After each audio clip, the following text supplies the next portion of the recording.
내일이 추석이죠. 그래서 우리 주부들은 좀 마음이 좀 분주할 거예요. 또 추석을 세기 위해서 고향에 다녀가신 분들이 있는데 가고 오는 길이 평안한 길이 되어지기 바라겠고요. 혹시 예배가 끝나면 또 바로 내려가신 분 있으면 또 평안한 길 되도록 기도합니다.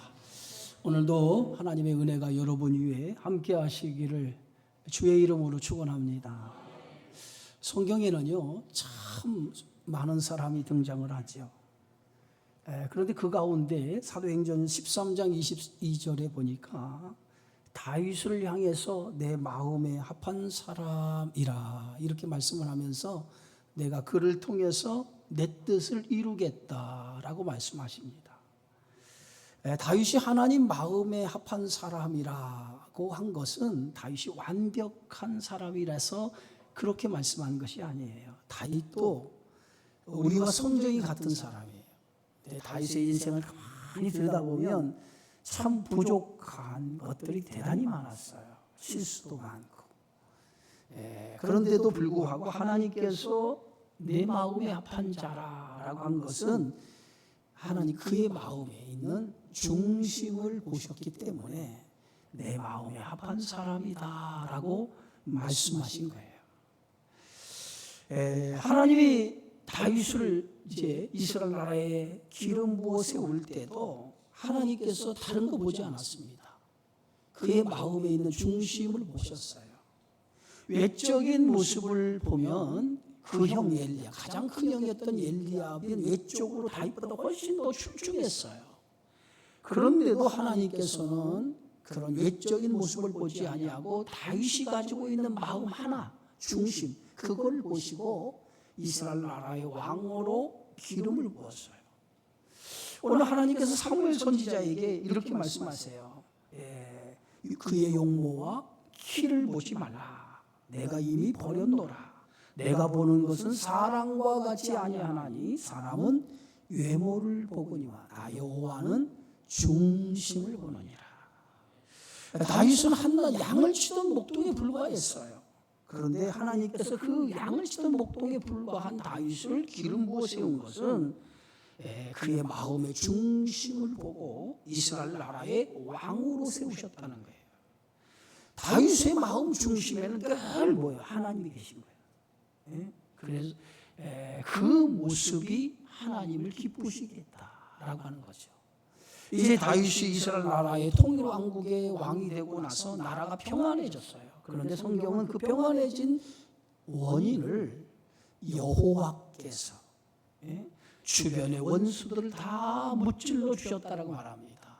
그 평안의 근원이 어디에 있어요? 하나님이 주셨다는 거예요. 하나님이 다윗의 나라를 평안케 하셨다는 거예요. 나라가 평안해지자 다윗은 성전 건축에 대한 열망을 가져요. 자신은 화려한 백향목궁에 거하는데 하나님의 교회는 휘장 가운데, 초라한 휘장 가운데 있는 것을 생각하고 나단 선지자에게 내가 하나님의 성전을 지어야겠습니다 라고 하는 자신이 가진 뜻을 나단 선지자에게 얘기하죠. 그런데 나단 선지자는 다윗이 가지고 있는 다윗의 그 중심의 하나님을 향한 그 중심의 마음을 보시고 다윗에게 당신 왕이 가지고 있는 그 마음대로 성전 건축을 하십시오라고 이렇게 얘기하죠.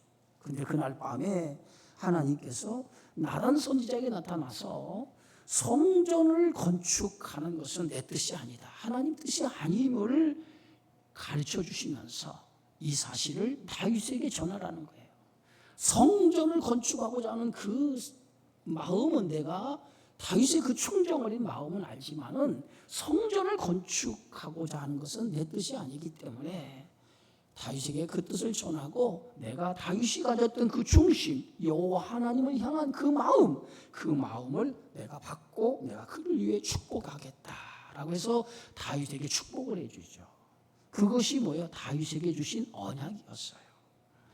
하나님께서 다윗에게 주신 언약은 어떤 언약입니까? 이제 다윗의 가문, 다윗의 후손, 왕권, 다윗의 왕권을 보장해 주겠다는 거예요. 그리고 다윗이 죽은 후에 그의 아들을 통해서 성전을 건축하겠다고 하는 약속이었어요. 오늘 성경 말씀 사무엘 7장 16절에 보니까 내 집과 내 나라가 내 앞에서 영원히 견고히 보존되고 내 왕위가 영원히 견고하리라. 예. 이제 다윗은 하나님으로부터 언약을 받고 나서 그 언약에 대한 그 하나님의 은혜를 깨닫고 이제 하나님 앞에 엎드려 기도하죠. 그것이 오늘 본문의 다윗의 기도입니다. 다윗은 이제 하나님으로부터 약속을 받고 하나님의 임재를 상징하는 법궤가 모시고 있는 장막에 들어가죠. 그 장막에 들어가서 무릎을 꿇고 하나님 앞에 기도하기를 시작합니다. 그런데 이 기도 속에서 다윗이 여호와를 향한 그 중심을 보게 되어져요. 자, 오늘 성경 말씀 다윗의 기도 속에 다윗은 먼저 주 여호와여 나는 누구이오며 내 집은 무엇이기에 나를 여기까지 이르게 하셨나이까.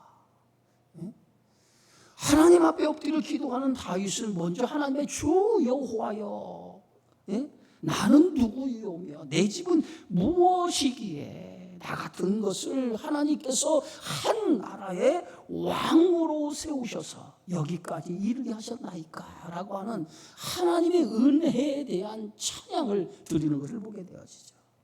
오늘 다윗의 기도 속에서 다윗은 주 여호와여 주 여호와여 주 여호와여라고 하는 이 기도를 반복해서 무려 7번이나 오늘 본문 속에서 반복해서 하나님 앞에 주 여호와여 주 여호와여 하나님 앞에 부르짖고 있는 걸 보게 되어지죠. 여러분, 주 여호와라고 하는 고백은 대단히 중요한 고백인데 이것은 하나님은 나의 주인입니다. 하나님의 주권을 인정하는 믿음의 기도였다는 거예요. 다윗은 이스라엘 나라의 왕이기 이전에 자신은 하나님의 종이라고 하는, 나는 한 나라의 왕이기 전에 하나님의 종이라고 하는, 지극히 보잘것없는 하나님의 종이라고 하는 그러한 신앙의 고백을 하나님 앞에 드리고 있다는 거예요. 사울왕이 하나님으로부터 버림을 받은 그 결정적인 원인이 어디 있습니까? 하나님을 주인으로 인정하지 않았기 때문에 사울은 하나님의 버림을 받았어요. 그런데 지금 다윗은 한 나라의 왕입니다. 이스라엘 나라의 최고의 권력의 자리에 올라섰어요.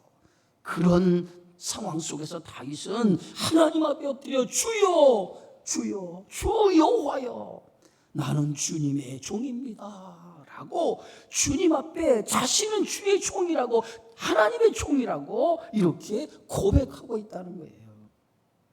여러분, 어렵고 힘들 때 고백하는 것과 가장 잘 나갈 때 내 인생의 최고의 정점에서 이렇게 고백하는 것은 쉽지 않은 고백이라는 거예요. 여러분, 사람이 잘 나가면요 자신이 최고인 줄 알아요. 내가 최고라고 생각을 해요. 그래서 교만해지기 쉬워요. 어렵고 힘들 때는요 하나님 잘 믿다가도요 제가 잘 나가면 하나님을 믿지 않고 하나님을 멀리하는 사람들이 얼마나 많습니까? 그래서 잘 나갈 때 조심해야 돼. 그래서 성경은 뭐라고 말합니까? 고린도전서 10장에 보면 그런즉 선줄로 생각하는 사람은 넘어질까 조심하라. 선줄로 생각하는 자는 넘어질까 조심하라고 하는 것은 항상 우리가 높은 데 있을 때 교만하기 쉽다는 거예요. 잘 나갈 때 교만하기 쉽다는 거예요. 그런데 다윗은요 지금 한 나라의 왕이에요. 최고의 권력을 가진 자예요. 그 최고의 권력의 자리에서 하나님 앞에 무릎을 꿇고 엎드려 기도하면서 주 여호와여 나는 당신의 종입니다. 나는 당신의 종입니다라고 하는 하나님의 주권을 인정하는 그런 기도를 드리고 있다는 거예요. 다윗이 하나님 마음에 합한 사람이라고 하는 그러한 인정을 받았던 이유 중에 하나가 바로 이런 겸손한 모습, 하나님의 주권을 인정하는, 자신을 하나님의 종이라고 하는 이러한 믿음을 가졌기 때문에 다윗은 하나님의 마음에 합한 사람이라고 성경이 그렇게 말하고 그 하나님의 뜻을 그를 통해 이루겠다라고 말씀하셨던 거예요. 여러분은 하나님의 종으로 살고 있습니까? 하나님의 주권을 인정하며 하나님이 당신이 우리의 주인으로 모시고 살고 있습니까? 한 하나님의 주권을 인정하는 것. 나는 주님의 종입니다. 나는 주님의 은혜 없이는 살아갈 수 없습니다라고 하는 이러한 신앙의 고백이 있을 때만이 우리는 주의 은혜 아래 살아가는 하나님의 종이 되어지는 줄 믿습니다. 다윗은 이렇게 말합니다. 나는 누구이오며 하나님 앞에 가장 작은 자로 겸손히 하나님 앞에 자신을 고백하는 걸 보게 되어지죠.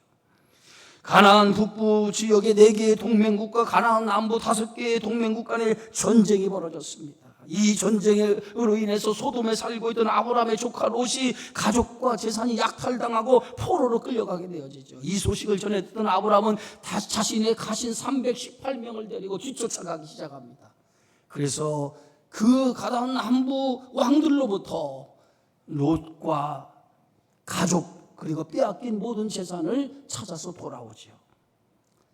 아브라함이 가나안 남부 왕들을 무찌르고 돌아올 때에 가장 먼저 아브라함을 맞이해서 영접했던 사람은 소돔 왕이었어요. 소돔 왕이 나와서 아브라함을 영접하고 그리고 살레만 지극히 높으신 하나님의 제사장인 멜기세덱이 떡과 포도주를 가지고 아브라함을 축복하기 시작합니다. 그러면서 멜기세덱이 아브라함에게 이렇게 말합니다. 대적을 내 손에 붙이신 하나님을 찬송하라. 대적을 내 손에 붙이신 하나님을 찬송하라. 여호와 하나님을 찬송하라는 거예요. 아브라함이 그제서야 자신이 뒤쫓아가서 롯과 그의 모든 재산을 약탈해간 자들을 무찌르고 전쟁에서 승리하고 돌아온 것은 자신의 힘이 아니라 천지의 주제이신 하나님께서 자신과 함께함으로 인해서 대적을 물리치신 것을 깨닫게 되어집니다. 그리고 아브라함은 그것을 깨닫고 난 다음에 자신이 얻은 것 중에 10분의 1을 지극히 높으신 하나님의 제사장인 멜기세덱 앞에 드리는 것을 보게 되었죠. 이것은 바로 아브라함은 하나님의 주권을 인정하는 그러한 믿음이요 신앙이었다는 것이죠. 하나님의 주권을 인정하는 것은 하나님은 나의 주인이라고 하는 신앙의 고백인 줄 믿습니다. 다윗은 지금 주 여호와여 내 집이 무엇이기에 나를 이 자리까지 오르게 해 주었습니까? 나는 무엇이기에 내 집이 무엇이기에 아무것도 보잘것없는 나에게 이런 왕의 자리까지 오르게 해주셨습니까? 라고 하는 그런 기도였어요. 다윗은 하나님의 부름을 받기 전까지 양을 치던 목동에 불과했어요. 그런 다윗을 하나님은 이스라엘 나라의 최고의 자리, 이스라엘 나라의 왕으로 세워줬습니다. 이 모든 것이 뭐예요? 하나님의 은혜였다는 거예요. 하나님의 은혜였다는 거예요. 하나님의 은혜가 아니었다라고 하면 다윗은 이스라엘 나라의 왕이 되지 못했어요. 하나님의 은혜로 말미암아 자신이 이스라엘 나라의 왕이 되었다는 거예요. 여러분, 은혜라고 하는 말이 뭡니까? 카리스라고 하는 말이 뭡니까? 받을 자격이 없는 자에게 값없이 거저 주시는 것, 그게 은혜 아닙니까? 아무런 받을 자격이 없는 우리에게 거저 값없이 주는 것이 은혜라는 거예요. 우리는 하나님 앞에 내세울 것이 아무것도 없어요. 그런 우리가 하나님의 자녀가 된 것은 내 공로로 된 것이 아니라 전적인 하나님의 은혜로, 받을 자격이 없는 우리에게 값없이 거저 주시는 은혜로 하나님의 자녀가 된 거예요. 예수님이 나를 위해, 나의 죄를 위해 십자가에 죽으심으로 그 공로로 인하여서 내가 자녀가 된 거예요. 십자가의 은혜가 없었다면 우리 여전히 죄 가운데 살았을 것이고 여전히 영원한 생명을 얻지 못하는 인생으로 살아가고 있었을 거예요. 그런 우리를 위해 예수님께서 십자가에서 죽으심으로 저와 여러분을 구원해 주시고 하나님 자녀 삼으시고 영원한 생명으로 인도해 주시는 줄 믿습니다. 그게 은혜예요. 그게 은혜예요. 사도 바울은 주님의 은혜를 깨닫고 난 이후에 이렇게 고백하죠. 나의 나 된 것은 하나님의 은혜입니다. 주님의 은혜입니다. 신앙생활에서 제일 중요한 것 중에 하나가 주의 은혜, 주님이 나에게 주신 은혜를 잊지 않고 살아가는 거예요. 하나님의 은혜를 잊고 살아가는 순간 우리는 구원의 기쁨, 구원의 감사, 내가 예수 믿는 모든 동력을 잃어버리게 되어지는 거예요. 하나님의 은혜가 내 안에 사라지는 순간에 우리는 그런 인생이 되고 마는 거예요. 다윗은 시편 103편 3절에서 이렇게 말합니다. 내 영혼아 여호와를 송축하며 그의 모든 은택을 잊지 말지어다. 예? 하나님의 은택을 잊지 말라고 우리에게 당부하는 것을 보게 되어지죠. 하나님의 은혜를 잊지 않고 살아가는 여러분 되어지기를 주의 이름으로 축원합니다. 그것이 믿음이고 그것이 신앙이에요. 하나님의 은혜를 잊지 않는 것, 그것이 신앙이에요. 다윗은 나는 무엇이길래, 내 집은 무엇이길래 나를 이 자리까지 하나님 올려주셨습니까? 하나님의 은혜를 생각하며 그 은혜에 대해서 감사하며 찬양하며 하나님 앞에 기도하고 있다는 거예요. 기도가 뭡니까? 기도는 하나님의 은혜를 찬양하는 거예요. 하나님의 은혜에 감사하는 거예요. 이게 기도예요.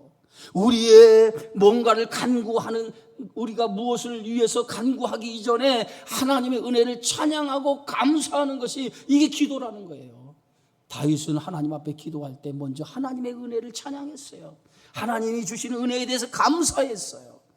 그리고 난 다음에 다윗은 이제 하나님 앞에 자신을 이렇게 붙잡아 주신 놀라운 은혜에 대해서 감사함으로 하나님 앞에 이렇게 기도합니다. 18절에 주 여호와여 주께서 이것을 오히려 적게 여기시고 또 종의 집에 있을 먼 장래일까지도 말씀하셨나이다. 주 여호와여 이것은 사람의 법이니이다.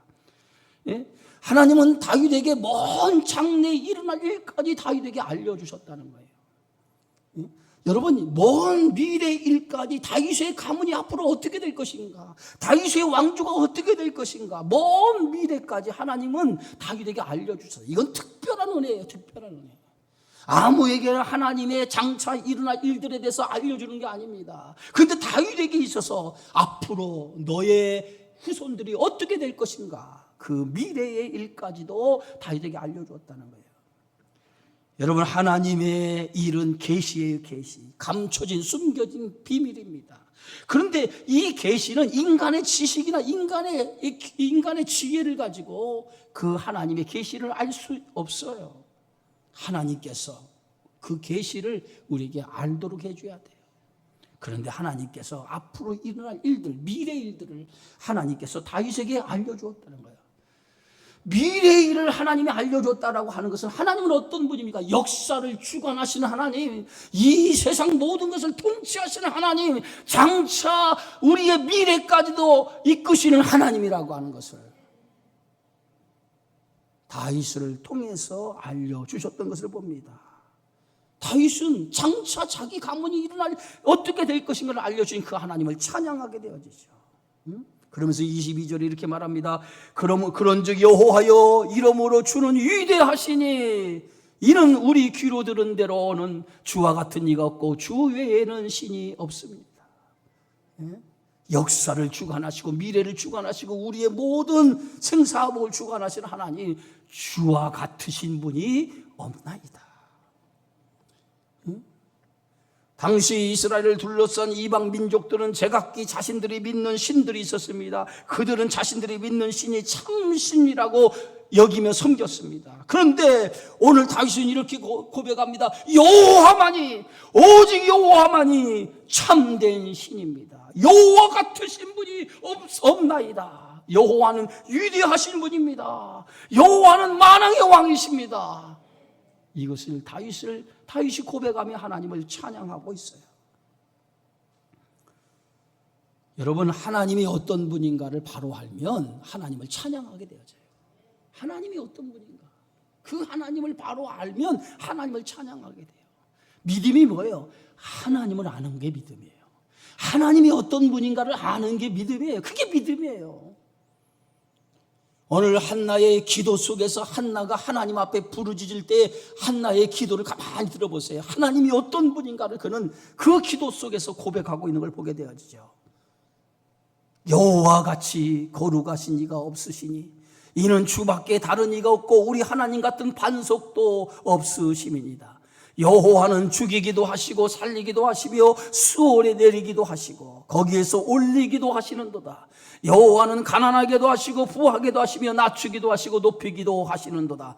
가난한 자를 진토에서 일으키시며 빈궁한 자를 거름더미에서 올리사 귀족들과 함께 앉게 하시며 영광의 자리를 차지하게 하시는도다. 이게 오늘 한나가 하나님 앞에 기도하는 그 기도의 내용이에요. 하나님은 어떤 하나님입니까? 하나님은 전능하신 하나님이라는 거예요. 홀로 세상을 만드신 분이고 우리를 죽이기도 하시고 살리기도 하시는 분이고 가난하게도 하시고 부하게도 하시며, 그런 하나님이라는 거예요. 못하실 것이 없는 전능하신 하나님, 그분이 바로 우리 하나님이라는 거예요.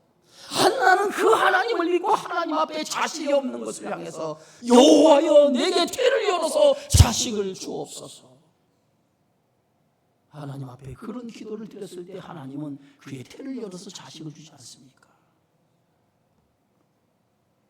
다윗이 하나님을 찬양하는 이유가 뭐예요? 하나님은 위대하시니 오직 여호와 같은 신이 없음이니이다.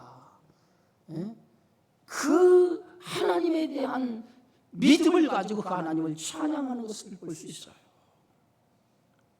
그러면서 오늘 24절에 다윗이 하나님을 찬양하는 그런 기도를 우리가 볼 수 있어요. 24절, 주께서 주의 백성 이스라엘을 세우사 영원히 주의 백성으로 삼으셨사오니 여호와여 주께서 그들의 하나님이 되셨나이다.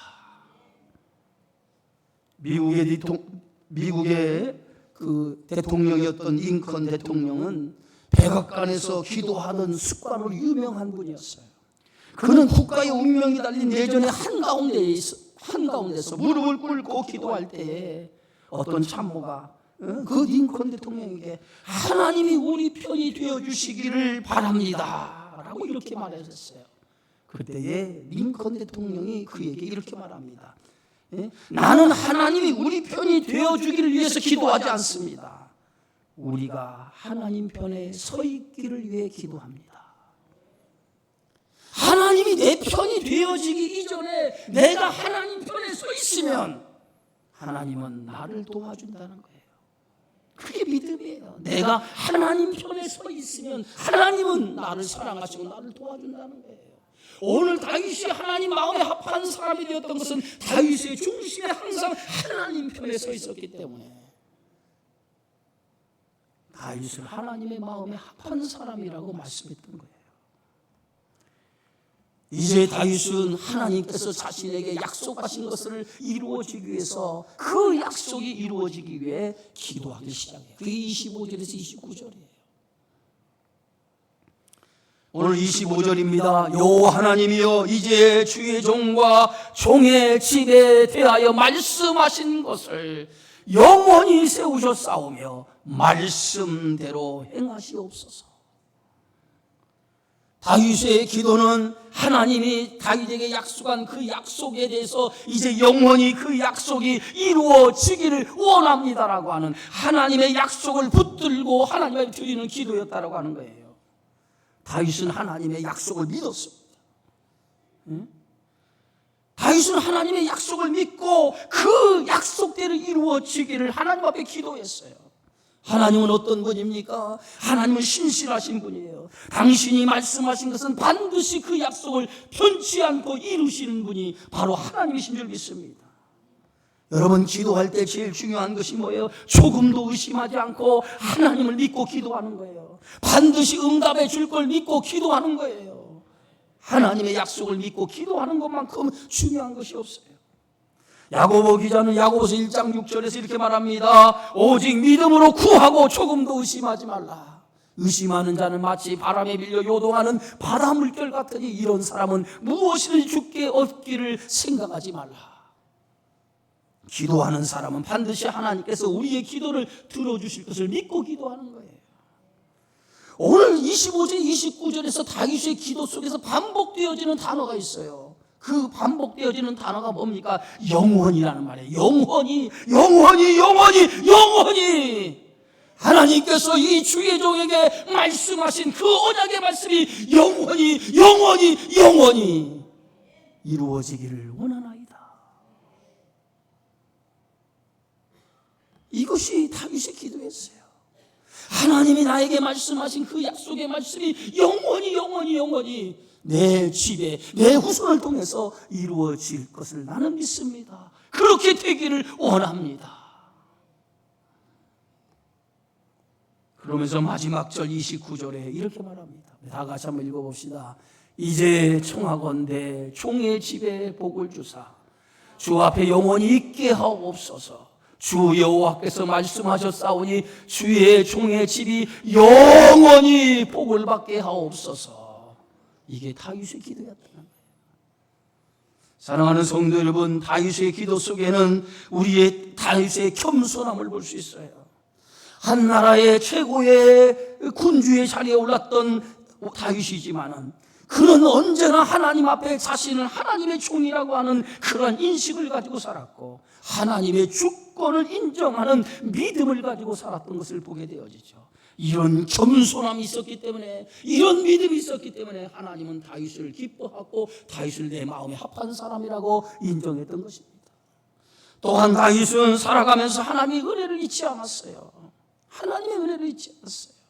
모든 것이, 나 같은 것이 한 나라의 왕으로 세운 이 모든 것은 내 힘이 아니라 하나님의 은혜였습니다. 자격 없는 나에게 하나님께서 자격 없는 나에게 하나님의 은혜를 주어서 이 나라의 최고의 자리까지 오르게 하셨습니다. 이것은 하나님의 은혜입니다라고 하는 하나님의 은혜를 잊지 않았다는 거예요. 이것이 바로 다윗의 신앙이었다는 거예요. 그리고 마지막으로 다윗은 하나님의 약속을 믿었어요. 영원히 하나님이 말씀하신 것이 그대로 이루어질 것을 나는 믿습니다. 그런 믿음을 가졌다는 거예요. 성도는 하나님의 약속을 믿고 살아가는 사람입니다. 약속에 대한 믿음이 흔들리면 성도로서 믿음의 길을 걸어갈 수 없습니다. 어떤 환경과 어떤 상황에도 하나님이 우리에게 약속하신 것이 영원히 이루어질 것을 믿고 그 믿음을 가지고 살아가는 것이 성도라는 거예요. 어떤 것에도 흔들리지 않아야 됩니다. 하나님의 약속을 굳게 붙드는 자는 결코 흔들릴 수 없어요. 하나님이 나를 사랑하시고 나를 향해서 당신의 뜻을 이루시고 계시다는 것을 믿고 그 하나님을 믿는 믿음으로 영원히 주의 약속이 나에게 이루어지기를 원합니다라고 하는 믿음을 가지고 살아갈 때 하나님이 여러분에게 약속하신 축복이 여러분의 삶을 통해서 이루어질 줄 믿습니다. 그런 믿음의 삶이 여러분 안에 이루어지기를 주님의 이름으로 축원합니다. 존귀하신 주님,